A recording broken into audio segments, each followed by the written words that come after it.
root of what we're seeing playing out on the streets is a strong public concern over the decline of the majority group. So we've seen the percentage of people in the population who are white British fall sharply over the last 30 years. What do you think's going on? Can you just talk a bit about the left, the establishment's reaction to these recent riots and protests? Yeah, so I think there's a very instructive comparison between the reaction to England's riots in 2011, which happened under a Conservative government or a Conservative-led coalition, and the reaction to the riots of 2024. Now, more than 10 years ago, the left responded to the riots in England by saying this was not just about criminality, this was about austerity, this was about public cuts, this was about economic deprivation, and this was about the legitimate grievances that were driving people into criminality and looting and disorder. The reaction to the riots that have just happened this year in 2024 on the left of British politics is, let's just say, very different. Now we're told that the riots and the protests are simply about far-right thuggery, simply about criminality, simply about disorder. There are no legitimate grievances here at all. There are no understandable concerns. Keir Starmer has fallen over himself in interviews to basically ignore the two words of mass immigration. He just can't bring himself to even have a discussion about that. So many people in the country see the hypocrisy.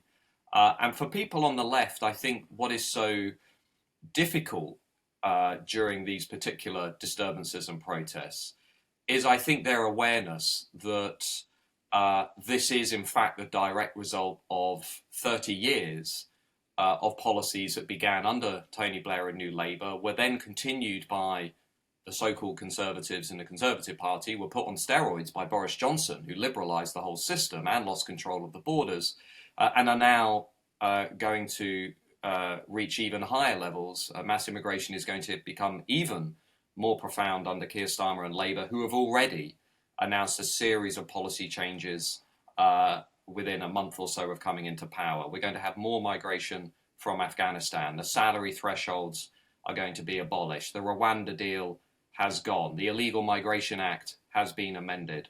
We are going to see rates of inward migration over the next 5 years that are going to be even higher than the ones that we've seen until now. And they've done all of that while simultaneously expecting people in the majority group not to react at all, not to ask questions about, is this actually good for our economy? Well, lots of evidence suggests it isn't good for our economy. We are now addicted, like a drug addict, to low-wage, low-skill migration that drives consumption, but is not actually contributing in a net beneficiary sense to the economy. We know it's aggravating and worsening the housing crisis. We know it's driving up house prices. We know it's driving up rents. Yet we cannot link housing with the issue of immigration. We're not allowed to do that. So we end up in this rather bizarre conversation around planning reform without discussing what's actually fueling demand for housing in our country. And as your question alluded to, we're also essentially told that if we point to some of the very visible problems within multiculturalism, like the grooming scandal, we are basically racist for pointing to that. Now, I would ask Labour and the left a question. Why is it that the riots and protests were so visible in towns like Rotherham? Why is that? Well, anybody who's looked at Rotherham knows that is intimately connected to the fact that it is estimated 1,400 mainly young white working class girls were basically gang raped, sexually assaulted and abused by organised Pakistani Muslim gangs who basically demonstrated they have no interest at all in respecting the rule of law, in respecting our ways of life, in respecting things like mutual trust, respect, cooperation, all of the things that actually make a multi-ethnic national community possible and viable. And that is why the grooming scandal really matters here, because it cuts to the heart of this debate over multiculturalism. Now, you cannot subject children, adults and communities to those kinds of things and expect them not to react. It is irrational not to react. And so the reaction has found its expression, albeit, unfortunately and somewhat incoherently, through rioting and disorder. But behind it are these understandable concerns around migration and integration. And we see this, by the way, Stephen, this is not just my opinion, we see this in the polling.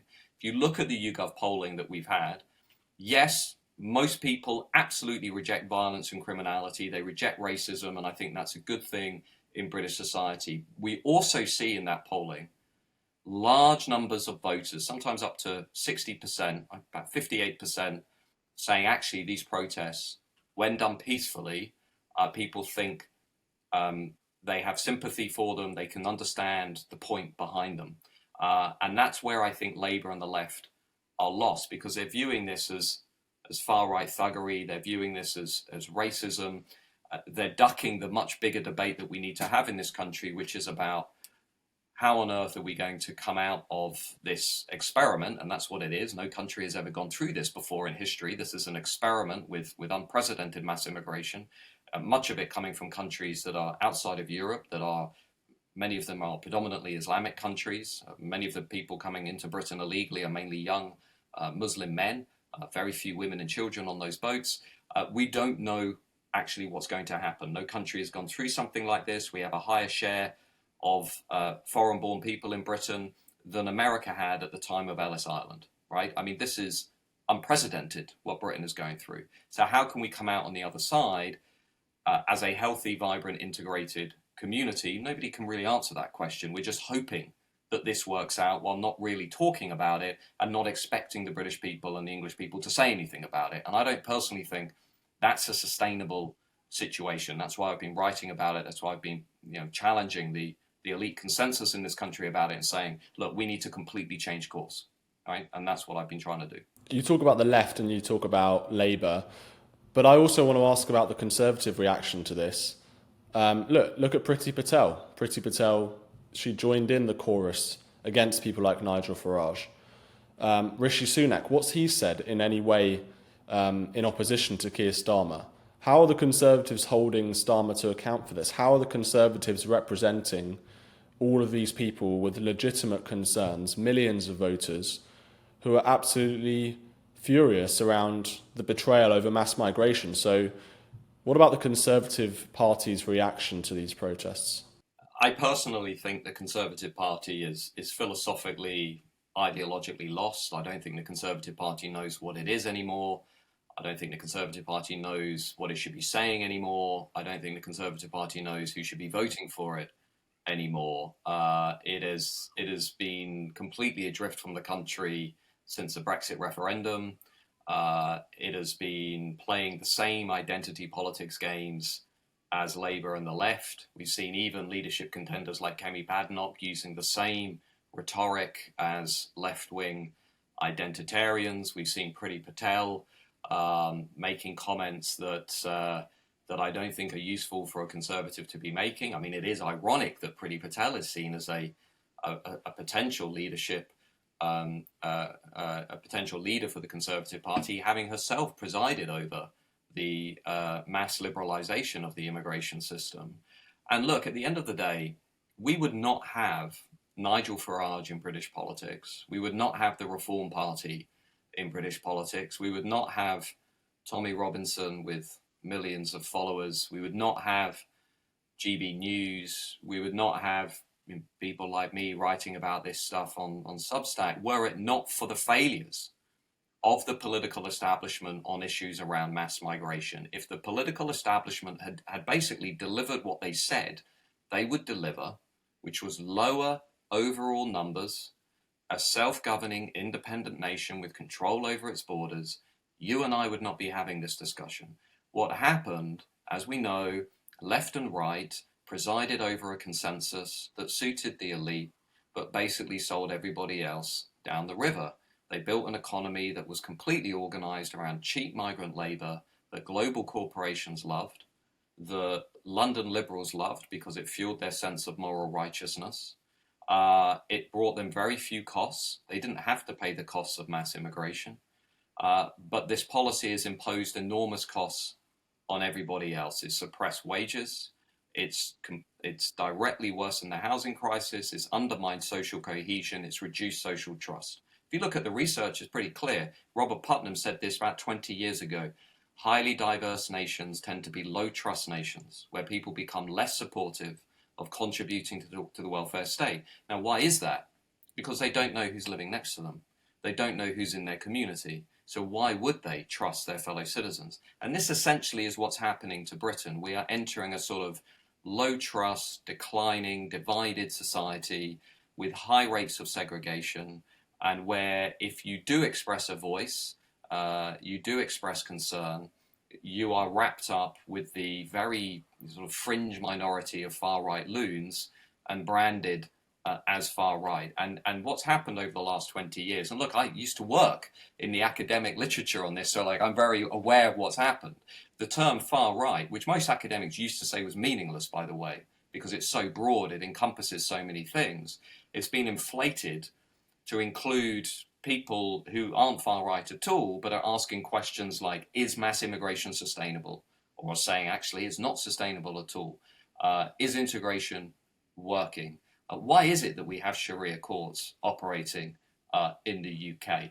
Is Islam compatible with Western liberal society? Why are second and third generation British Muslims going on the tube and blowing up their fellow citizens, or subjecting young white girls to organised industrial scale rape? Why is this happening? The far right has been expanded, inflated as a term to encompass a lot of those people. And I think that's fueling a lot of this division in British society. That's why Nigel Farage is doing better than ever, I think, because people are looking for a voice within that conversation, a voice that they don't have when they look at the established political parties. So I think those parties now have an option, right? They can either respond now to the grievances, and that includes the Conservative Party, stop being a liberal party, start being a Conservative Party, get back to actually what a Conservative Party is about. You have to protect the nation.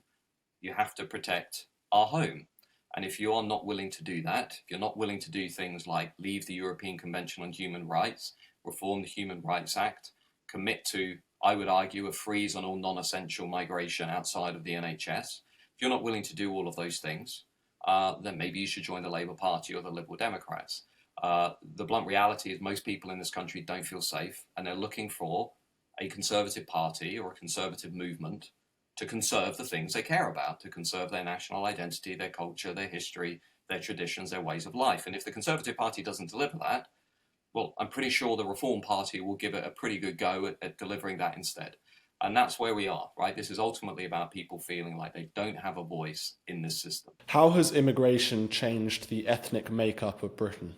Well, it's changed it in profound ways, and I think at the root of what we're seeing playing out on the streets is a strong public concern over the decline of the majority group. So we've seen the percentage of people in the population who are white British fall sharply over the last 30 years. In many areas, we've seen white British, especially in schools, by the way, which reflects the wider trends taking place, become a minority, and that is fueling intense concerns over what the decline of the majority group means for the future of the country. Now, this is where I depart from the left, because people on the left will say fears over the decline of the majority ethnic group are racist. What I would say is a concern about the loss of the familiar is not the same as a dislike of the perceived outsider. And many people feel that they're losing the familiar because of the decline of the majority ethnic group. So, as I said earlier on, the percentage of people born outside of the UK who are now in the UK is around 17-18%. That's much higher than it was in the US at the time of the really big migration wave, and it's also higher than what it is in the US today. And if you look at the future trends, this will only accelerate, depending on what forecast you look at. You know, white Brits will become a minority somewhere around the year 2070, maybe depending on some forecasts suggest it's a little earlier. Over the next 12 years between now and the year 2036, which really isn't that long, long from now, even the government's own forecast suggests that we're going to have about 6.5 million more people coming into Britain, 6.1 million of those because of immigration.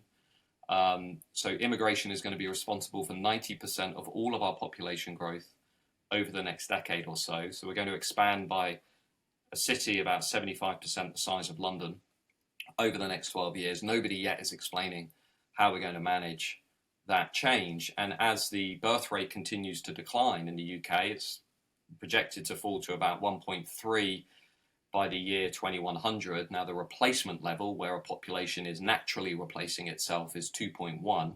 So we're already below that. We're about 1.6. I think we're going to go down to about 1.3. So we have an enormous decision to make as a society.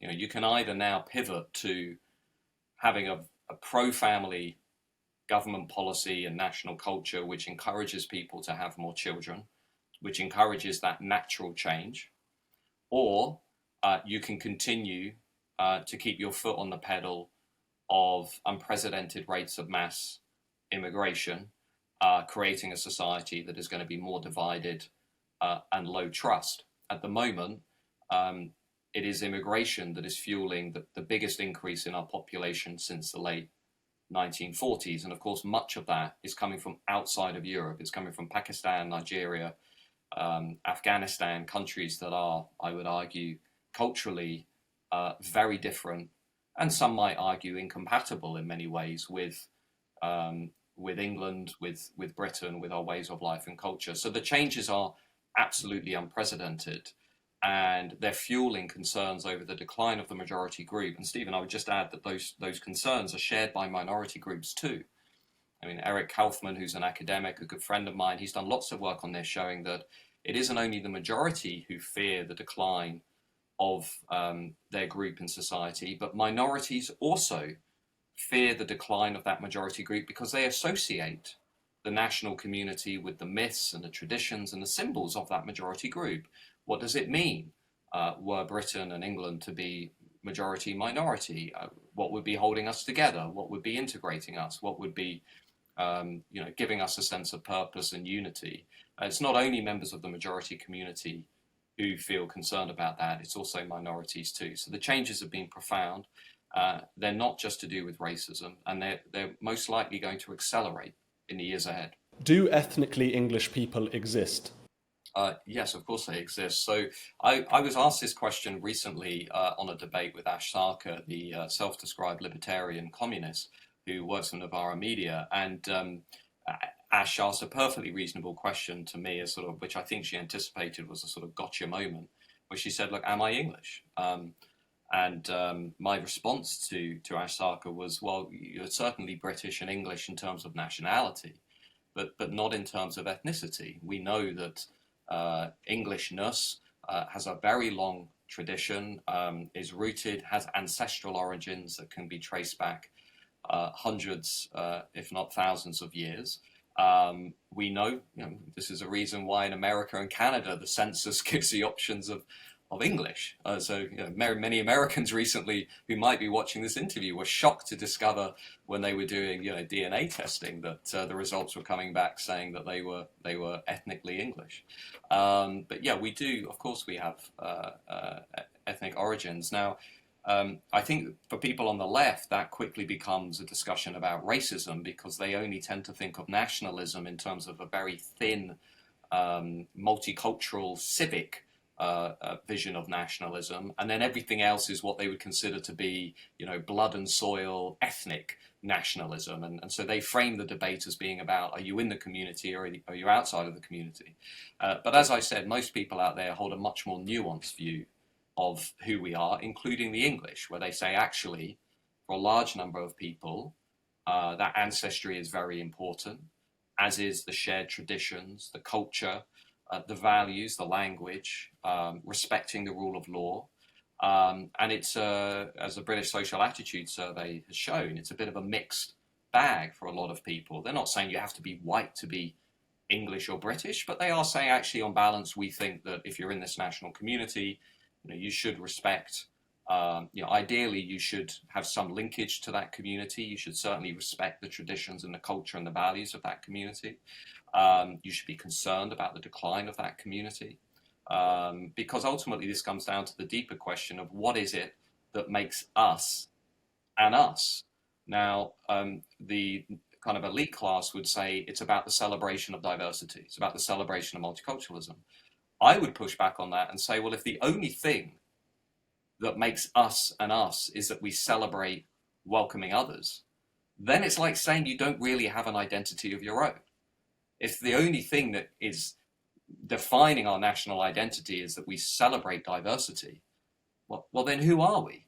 It's a sort of accepting that we don't really have a distinctive core. Now, many people in England and Britain would reject that. They would say, no, we do have something that is distinctive and unique and exclusive to us.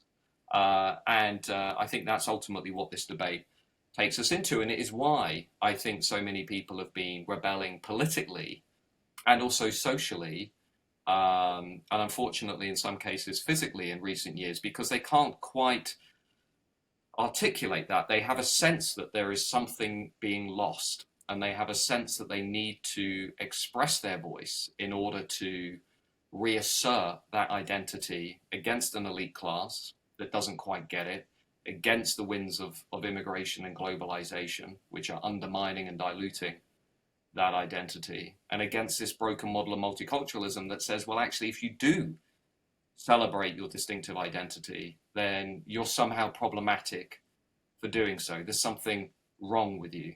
And I think many people out there in the country would certainly push back against that very strongly. When it comes to countries like Ukraine being invaded by Russia, or historically other nations being colonized by invaders, the left are very vocal about these nations being destroyed, about these national identities being wiped out. Why don't they apply those same moral standards to when Britain is being colonized in some ways? And that's what they describe it. That's the language that they use. They call it reverse colonization. They say that this is essentially, immigration is a punishment for our empire. We went out and invaded the world, and therefore we must let the world invade us. So why don't the left apply these same moral standards to England and to Britain as they apply to nations who are ethnic minority, or countries like Ukraine? Well, I think it's a great question. The simple answer is because they hate who we are. If you look at the work of some of my colleagues in recent years, what they have shown is essentially what's happened to the elite class is that they've embraced this idea that racial, sexual, and gender minorities are sacred, are morally superior, and members of the majority group are to be treated with suspicion, if not contempt, because they are dangerous, they're far-right thugs, they're extremists, and increasingly the elite class derive their sense of status, their sense of belonging, in many ways their identity, by denigrating the majority group, its identity, history, and culture. Now, I'm certainly not the first person to point this out. Roger Scruton, a conservative philosopher, famously talked about the culture of repudiation, or oikophobia. He talked about the way in which the elite class in England and Britain, and he was writing in the 1990s, before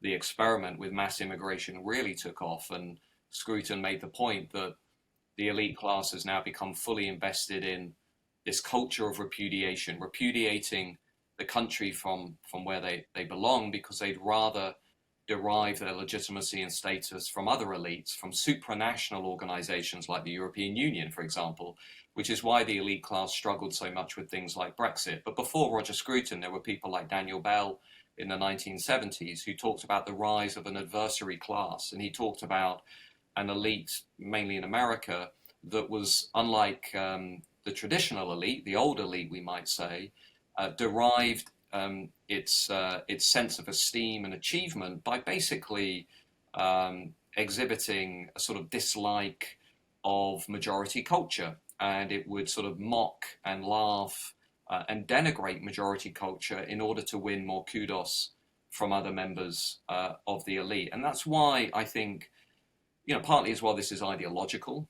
We have seen the rise of things like critical race theory.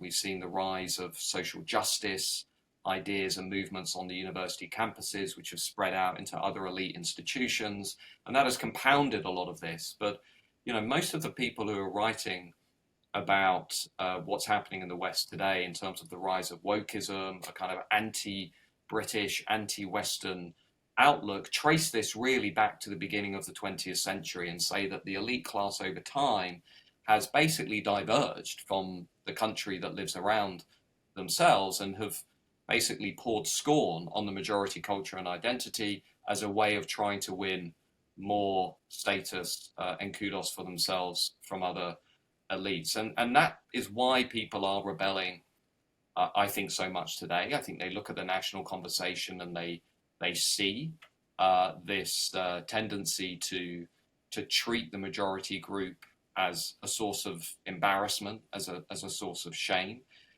The way in which members of the elite class talk about, for example, the English, they cannot get over the idea that actually there might be people in England who are not part of a football hooligan firm or who are not a kind of far-right thug and so forth.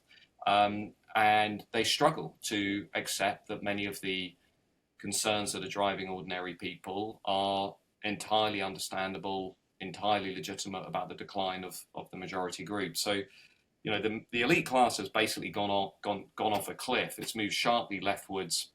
It's embraced these ideologies, and it's become very disconnected, I would argue, from the viewpoint of the average voter. And I expect this will only accelerate. If I were to rub my crystal ball and say what's going to happen now, I'd think in Britain and England, also partly in the US, if Trump wins in November, I think we will see the continuing radicalization of the elite class. Andrew Sullivan, a US writer, has made this point, and I think he's right.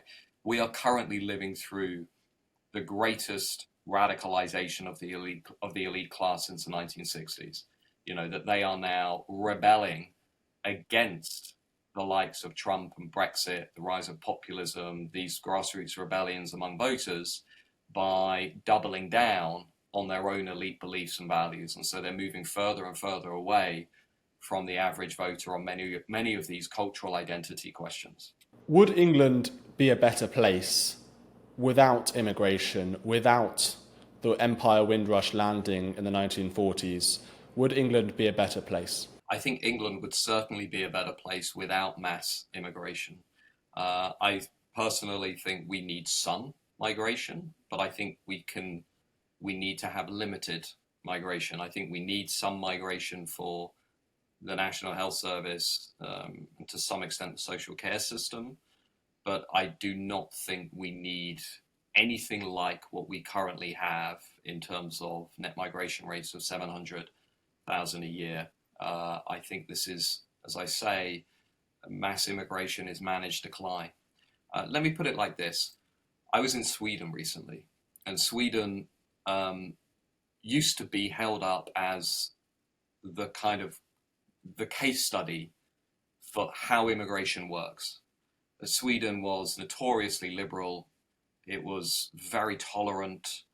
The Swedes basically redefined their national identity around pro-immigration, essentially. I was there a couple of weeks ago. I could not find a serious senior person on the left or right of Swedish politics who said immigration, mass immigration, worked out for Sweden. What I heard instead was a cross-party consensus that mass migration has been a disaster for Swedish society. It has it's produced and driven gang violence.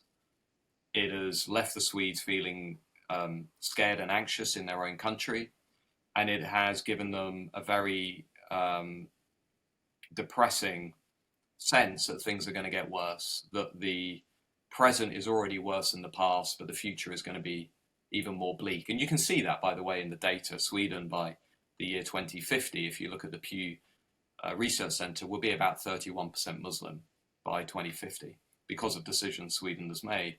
Now, if Sweden is reaching that conclusion and France is reaching that conclusion, it tells you a lot actually about the impact of mass migration.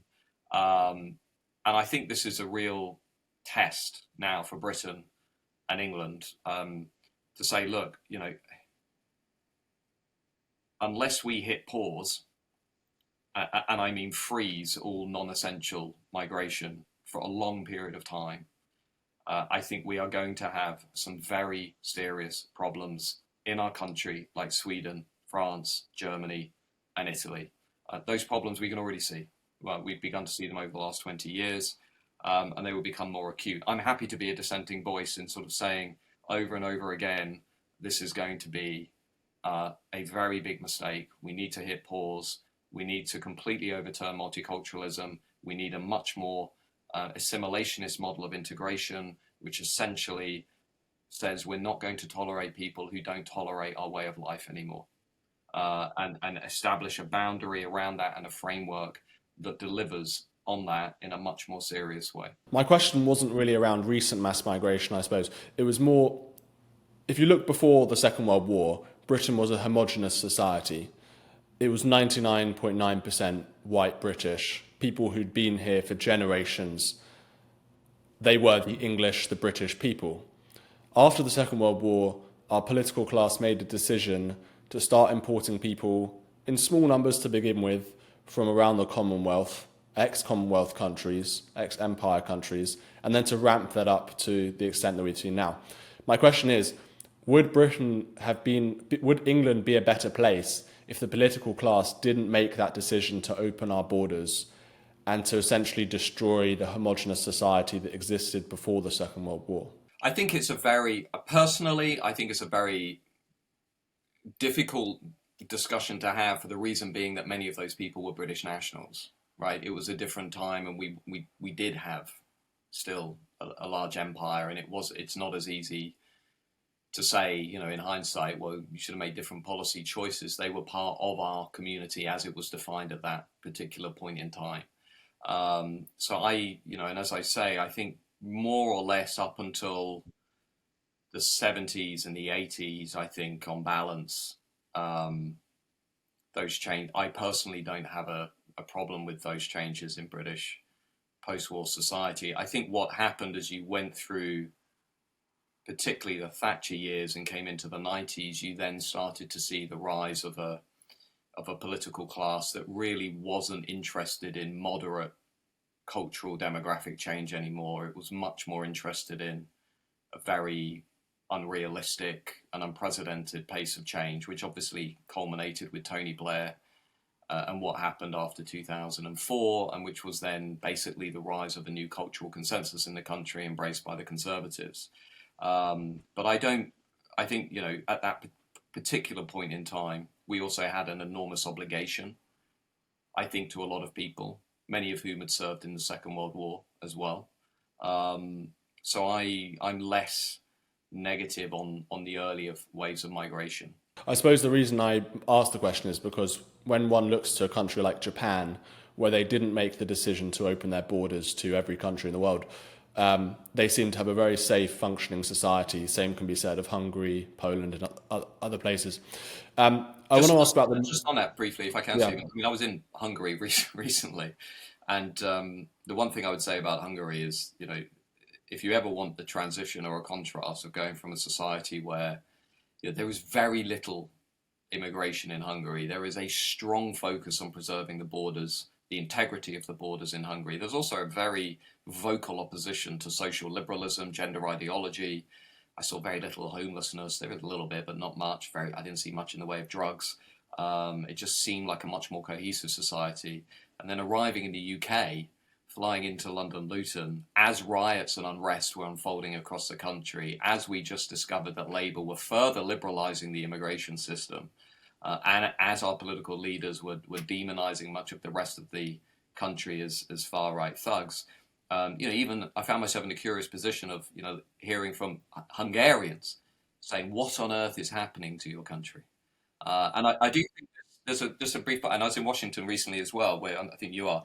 Um, what I don't think the British political class have fully understood, which is where Elon Musk comes into our conversation, is the extent to which political elites in other advanced democracies around the world think we have made some disastrous political choices. And they might not say it openly, but if you talk to senior, or some of them will, but if you talk to senior Republicans in the US, if you talk to Hungarians, if you talk to French political elites, if you talk to Swedish political elites, they will say you have either made an enormous mistake or you are about to feel the full effects of the same things that we went through recently. And I don't quite think Westminster has cottoned on to the wider perception of the UK. Look how many millionaires are leaving the UK as an example.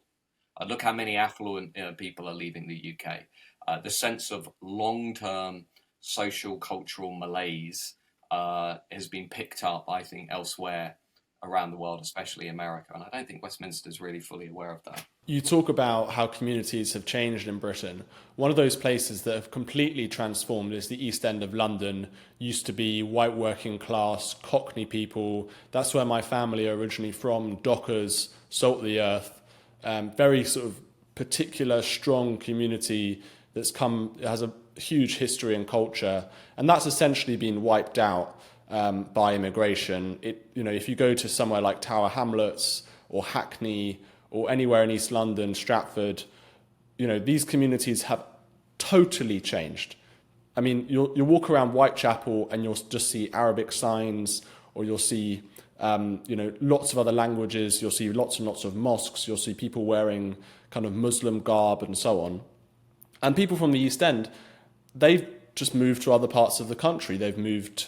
We went and filmed in Great Yarmouth, and we spoke with an old lady who said, she was from the East End, she had to move, and she feels that her country has completely changed for the worse. Yeah, so I think there's a reason why people like Nigel Farage were doing so well in places like Clacton, places like Essex and Kent, because those are often the areas where EastEnders move to. I mean, I was in Clacton during the recent general election, where Nigel Farage is now an MP, and a lot of the residents that I talked to had moved out of areas like Barking and Dagenham, particularly in the 2000s, where they basically felt they'd lost their community, where social housing especially had predominantly gone to people who were not from Britain and who they complained, didn't look after the area, didn't look after the housing, and therefore kind of participated in this white flight, let's say, moving out. The reality is, what's happened in the East End has been a long time coming. I remember looking at that area in the 2000s, where you had really the first indication that things were not going to plan. The rise of the BNP in sort of 2004, 2005, the British National Party. I mean, that was, in my mind, a pretty explicitly far-right political party. And it was doing very well in areas like Barking and Dagenham, which were experiencing the most rapid population change of any area in the country. And so you began to get a sense that something wasn't quite right, as early really as the 2000s. And that then accelerated into lots of other areas around the East End and outer East London as these areas began to experience widespread change. And so, many people I think have felt, I'm not personally, I'm not one for, the idea that this is a kind of coordinated conspiracy, led by a small group of elites or leftists in alliance with, representatives of minority communities.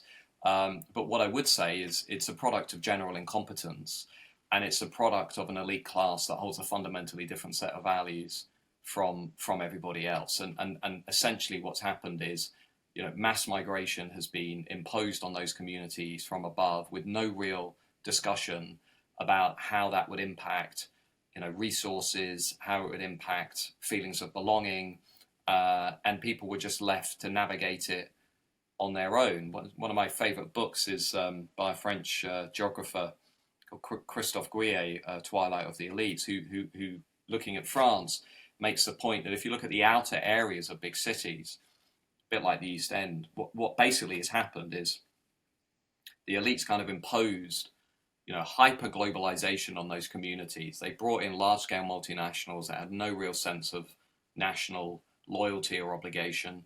They brought in mass immigration. They brought in like rapid demographic social change.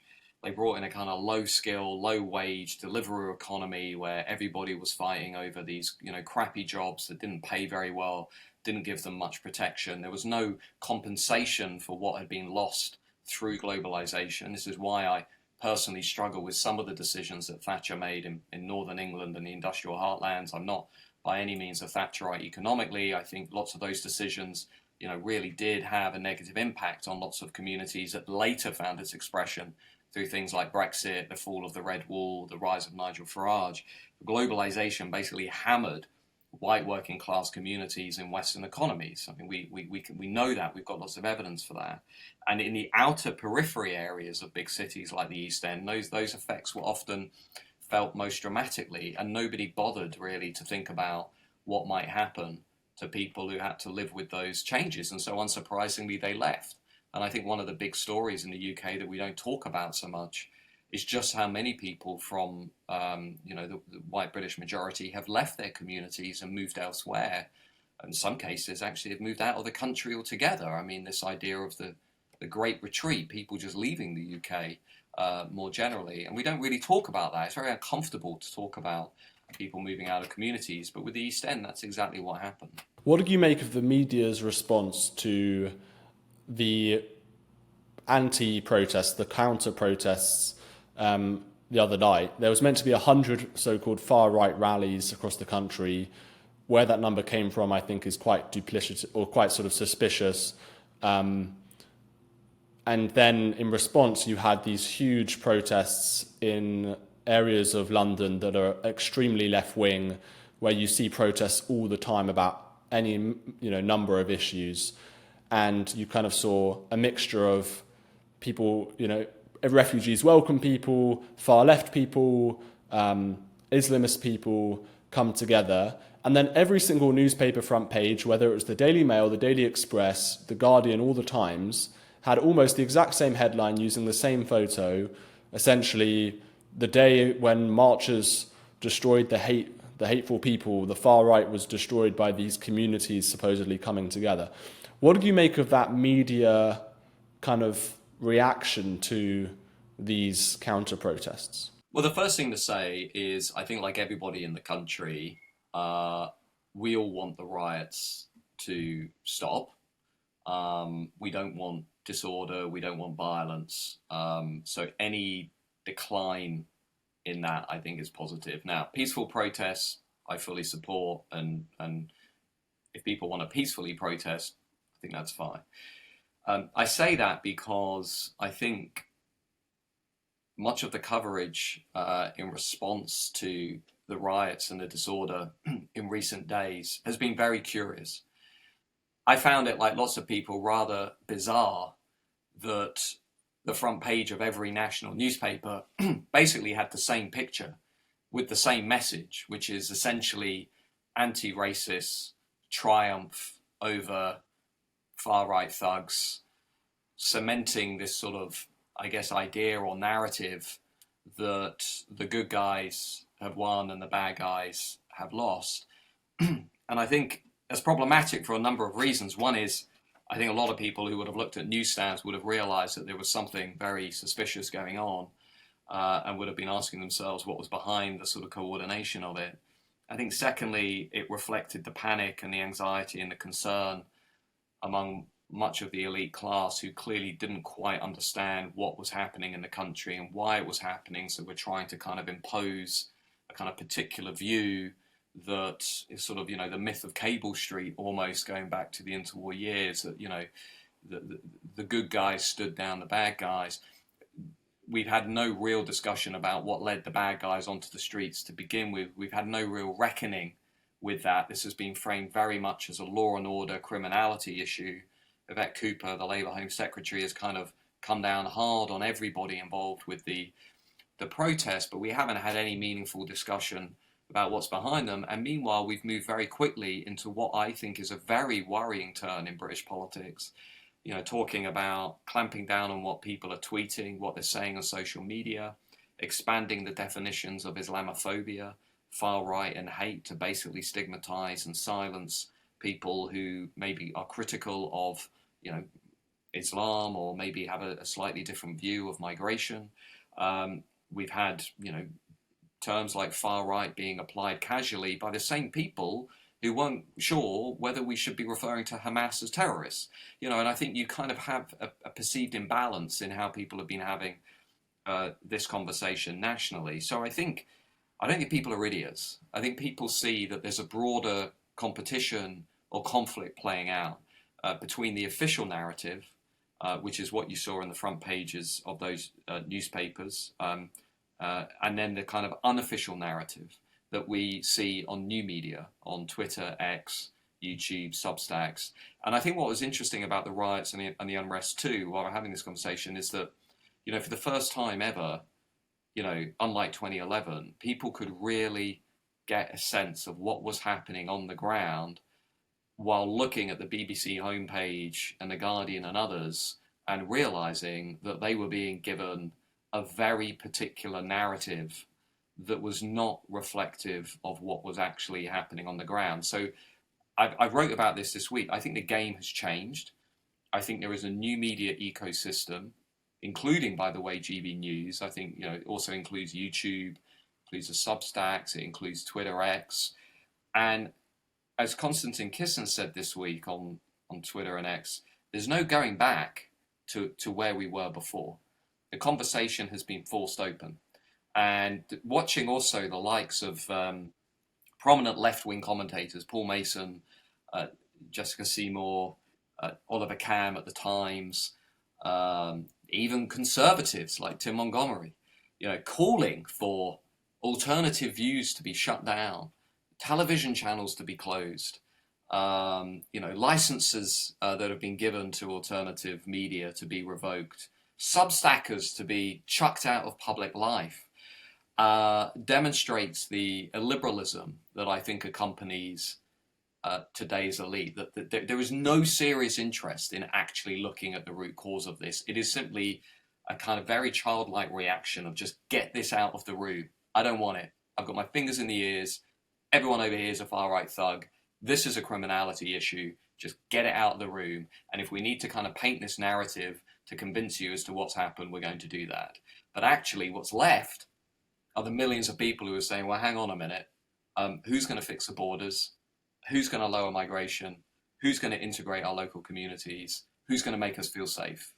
And I think that is going to linger for many, many months and years after these events. And just briefly, on this issue of, I don't know if you saw, but this chap who was arrested and charged and sentenced for 26 months for shouting and sort of gesturing at police officers during one of these protests. Do you think that if this guy was a black guy or an ethnic minority or a Muslim who did this exact same thing at, let's say, a pro-Gaza demonstration, would he have been sentenced to prison for more than 2 years? I don't know, but I doubt it. And I think we've had a number of cases in recent years that have been deeply shocking for a lot of people. We've had a guy just recently who killed a child who was let out early after only a few years. We had the shocking case of Abdul Azidi, the asylum seeker, entered Britain illegally, applied for asylum once, didn't get it, applied for it again, didn't get it, sexually assaulted a woman, then decided he was going to change or convert to Christianity, applied for asylum and got it. And then he proceeded to pour acid over a mother and 2 children. I mean, these decisions should not be taking place in modern day Britain. We even had a case recently of an asylum seeker who assaulted a police officer and was then had no custodial sentencing at all because he couldn't speak English. So they just couldn't figure out what to do with him. And, this is what I mean about the underlying issue around making people feel safe and also loss of the familiar, the decline of law and order, the decline of security. and the decline of a sense of social cohesion and familiarity. And that is ultimately what is behind the riots and the protests. So we can have these kind of bizarre conversations about, well, this is the day that anti-racists won, but I don't think that's going to be very convincing at all. Much like in America, I don't think many people would argue the response to Trump has been very effective. If anything, he's as strong as ever. Unless you get into those underlying grievances, you're not really going to deal with the issue. And for Labour, that means doing something they're simply not going to tolerate, which is ending the policy of mass immigration. We need to end that policy if we're going to have a successful, integrated, healthy society. It's going to take a long, long time to get back to that, even after we've ended the policy. But we first need to acknowledge that this isn't working. Status quo is not working. Matt Goodwin, thank you so much for joining us. Well, thank you for having me.